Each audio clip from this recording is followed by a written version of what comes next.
Thanks everyone for joining us. My name is Alicia Mendez. I'm a public information officer from Multnomah County. We're here today to address a critical situation at the Multnomah County Animal Services shelter. We have Erin Grayheck, the Animal Services Director, here to explain the situation and then outline how the community can help. And then afterwards, we'll take a few questions if you just state your outlet before you begin. Erin, go ahead. Good morning. Thanks, everyone, and welcome. And we're so grateful that you could be here with us today. As Alicia said, I'm Erin Grayheck. I'm the director here at Multnomah County Animal Services. And there's really no way to sugarcoat this. We asked you all out here today because we need your help, and we need your help engaging our community so that they can come and help us and the pets of Multnomah County as well. We ask people to know that if you are ready for your family's next dog, this is the weekend. We would love to see you out here at the animal shelter and come meet that future pet. We currently have upwards of 40 dogs in our shelter today, and they are available for adoption, and they need your consideration. Available for adoption numbers change all the time, and so we encourage people to look at our website, multcopets.org. Or just come on out and meet that future pet of yours. Dozens more are here in our shelter who have recently arrived as found or stray animals, and they're waiting for their owners to reclaim them. So if you are missing your pet, please look online. We post lost and found pets, so that's a good place to look if your pet has gone stray. And we have others that are held here in protective custody for a total of about 94 dogs in our shelter today, filling nearly every kennel and some of our offices as well. We want folks to know that what has led up to this is that we had more dogs coming to our shelter over the last year than at any time since 2012. A trend of steep intakes over the last 3 years that we frankly see increasing. As a matter of fact, our January intake numbers equaled our July intake numbers, so that's July of 2024. And that tells a story, because usually winter is a little bit of a slower time for us, and summer is peak time for intakes. So the fact that we are matching January to July intakes, it tells us a story. We see that dogs' lives are really affected by what happens to their people. And while we don't know a lot about found or stray animals and where they come from, and we don't have a data set or study, what we're seeing is that housing instability that people are experiencing, financial stressors that are happening to families and individuals in our community, and scarcity of affordable veterinary care, those issues all show up in the pets that we see. In January alone, our officers picked up 207 stray dogs and 37 stray puppies. We've also had 47 dogs and 5 puppies surrendered to the shelter. I can tell you it's a lot. It's a lot for these pets. We are actively adopting dogs into new homes, and we have transferred dogs to our partner rescue agencies. They've been incredibly helpful, but we just are not able at this point to keep up with the intake. And so we need folks' help to come on out and adopt pets this weekend. As I said, we have filled nearly every one of our 85 kennels, and we have animals in offices as well. There are another 48 dogs and puppies in volunteer foster homes.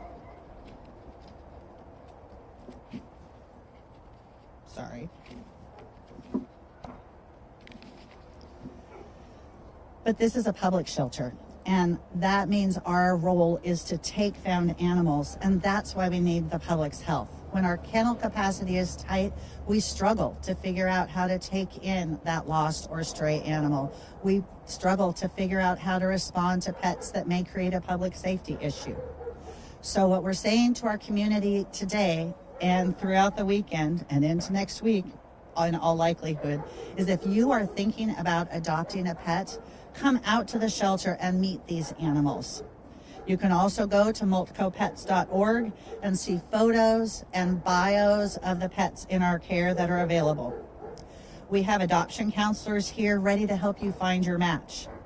We are open today until 5:30, and we're open all day Saturday and Sunday. I want to point out that we do adoption counseling until 3:30 every day. We want to be sure that we have enough time to meet with all potential adopters before the end of our business day. So we do ramp down adoption counseling at 3:30. And we want folks to know that it's affordable. Right now we are running a Valentine's special, and so it's $25 to adopt a dog or puppy. It's $15 for a cat or kitten, plus licensing fees. And I'm going to put a plug in for licensing. We are going to ask you when you come to adopt a pet that we will microchip that pet for you, and we ask you to license it so that should that pet become lost, we can help reunite that pet and human family. We are also asking the public that if you are in crisis right now and thinking about surrendering your dog, please call us first. And we will work with you to do what we can to help keep your pet with your family. If you find a pet in the community, what we know is that most pets are found generally very close to their home. So the best thing that can happen is that if you are able to keep that pet with you in your neighborhood and community, that is going to work out great for that pet in most cases. We encourage you to post flyers, to use neighborhood social media. So many neighborhoods have Facebook groups and next door groups. So please use those social media networks to advertise the found pet, and consult our website or call us at 503-988-PETS or 503-988-7387, and we can work with you to know how to post information about found animals. And I would like to just stress again that our website is multcopets.org, and that phone number 503-988-PETS. And that's it for my comments, and we're happy to take questions. And I'm here, and also my deputy, our operations manager, Marion Cannell.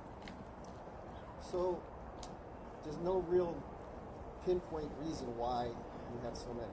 It's just yeah, that's the challenge really with strays is we don't know the story of what led them to be lost or stray, and that is the bulk of the intakes that we experience. We don't have specific data sets that tell us their story. The strays are, I'm guessing, don't have a chip in them. So They may have a chip, and we check. So we do a thing called ID trace, and if a stray comes in, the first thing that we try and do is scan that pet for a chip. We check them for a license, and our staff right away start working through that reunification process. That's our first hope, is that we are always doing return to owner and reuniting folks with their lost pet.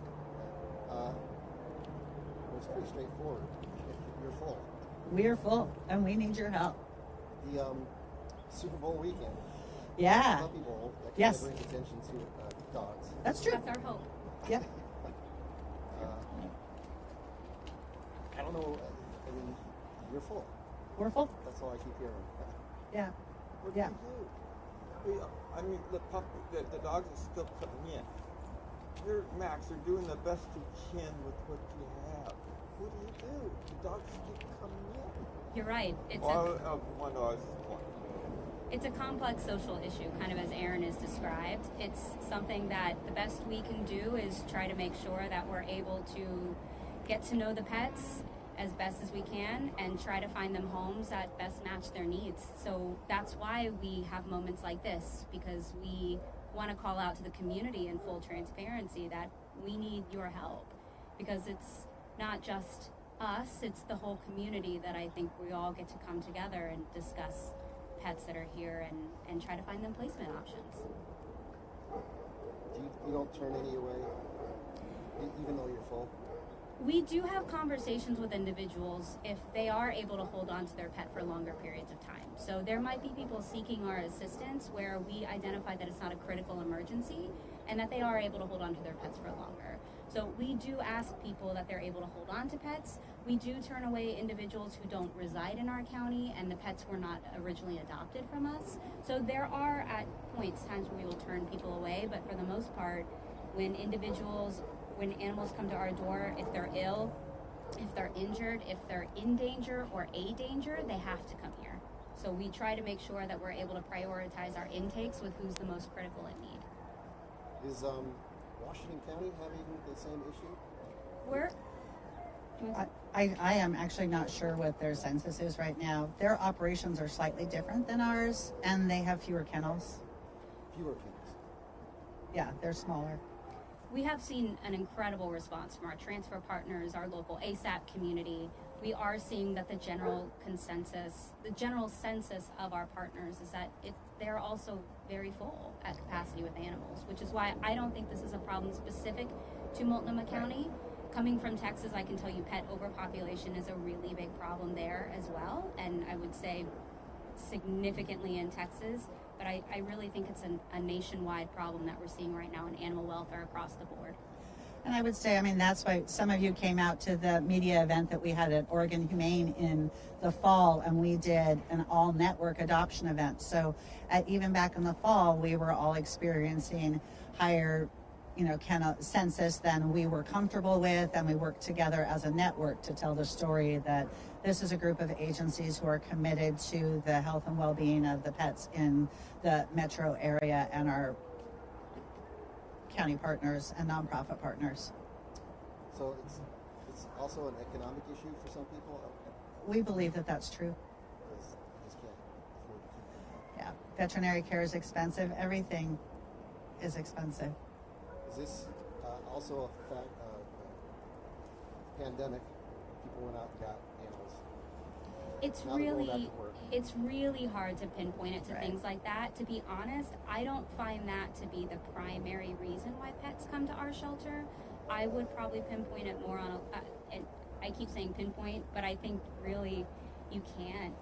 People are so complex, and animals sometimes even more so. The challenges that we all face in our own individual life leads us to make decisions that we wouldn't normally make in more secure times. So I think that right now what we're likely experiencing is a result of post-pandemic general changes that have happened in our world overall. But do I think it's a result specifically of people getting pets in the pandemic and then not wanting them anymore? That's not what I find to be the case. Yeah. I think sadly, it's a bit more complicated than that. It would be a little easier if it was easy to pinpoint that as the problem. I guess I'm just looking for a reason. Yeah, So are us we. too. Unfortunately, I think that's the part that's so challenging about what we do, is that it's not easy to say, put all of your resources into this and it will solve this general problem. Everything is so complex. And when your customers, our primary customers are animals, and they don't have human voices, and so we are having to discern what's going on and really read the animal to see how we best can support them. What about the Can we just take one more question and then give you a tour and get some in a cooperation? Do you have any cooperation with the other shelters? Yes. Like in Clark County, there's Humane Society, Yep. and some of the other ones there. How do you all work together on this? Can they take some of the? They pets are that you actually. need? Yep. Tell me Yes, about that. and honestly, it's because of their support and cooperation that we have been able to hold off on making this a reoccurring statement. We are really thankful to all of the partners, both local and a little further away, that have been able to help support us. They are doing the best that they can while also having to service the needs of their own community. So Right. we're very thankful for them. What's the cost of raising an animal? The cost of raising an animal? Yeah, is there? Oh, that's such a complicated question. Yeah. That's such a complicated question. I think it's really going to depend on the individual needs of the animal overall, but I know that you can't, and there are a lot of social services that can potentially help with cost reduction, and so I don't know if I'm comfortable giving you a specific number. It was thrown at me. Okay, yeah. Fair. we get your first and last name? Because somebody else is going to write this. We want to make sure they get it. Sure, yeah. My name is Marian Cannell. I am the operations manager here at Multnomah County How do you Animal spell Services. your last name? Last name is Cannell. Okay, it's not spelled like kettle. No, that no one has actually said that before. That would have been funny, but no, it's not like kennel, like cannel. Could you do the first spelling of the first name as Yes, well? spelling of first name is Marian, Marian. Last name Cannell, Cannell.